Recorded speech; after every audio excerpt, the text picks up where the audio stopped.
You want to know what face God makes whenever you don't shut up in prayer?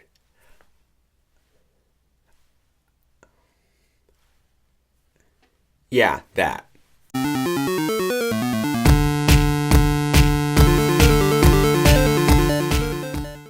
So, I am Mike Antonacci. I'm here to help you become the hero God is calling you to be.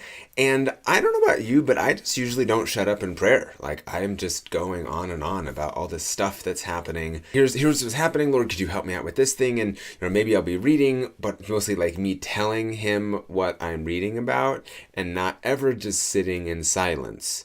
Which, if you think about that for like friends, if you only talk and they never talk, or if you only talk and never give them a chance to, that's kind of weird. But like most things, when we take the analogy from friendship to prayer life, I mean, I know I don't make the connection a lot, so hopefully you are doing better than me at that.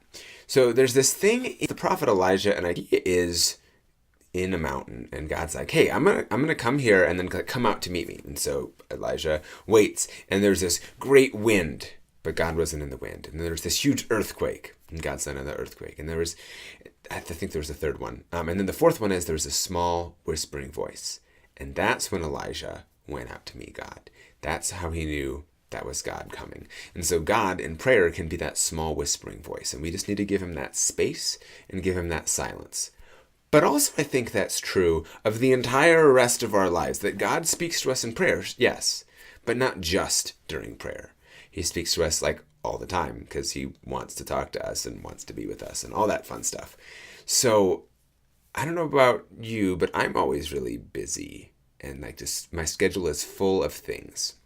And without that downtime, it's very hard to let God in and redirect the path that I'm on. So that's another example of keeping that space, keeping that silence. Because maybe your plan is I'll just give an example from when I was on campus.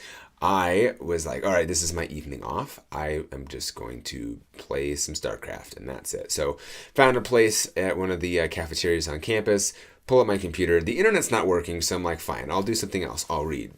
A few tables over, there's this group playing Mafia pretty loudly, and so I was like a little annoyed, like, no, I'm here, I'm wanting to read. But I went over and talked to them, and it was a good conversation and everything. I ended up becoming really good friends with that group, like over the next couple years, and would play games with them a lot. Had I just kept my headphones on and stayed focused on my original plan, I wouldn't have met them. And that was a very clear redirect from God, because there were definitely times where I felt frustrated, and there's that little nudge. No, go up and talk to them. So as you're going through today, whenever you're watching this, as you're going through today, give God that space to come in and speak. So he's not making that face of like trying to interrupt, but he's too polite, too respectful to butt in. P.S. Be a hero today.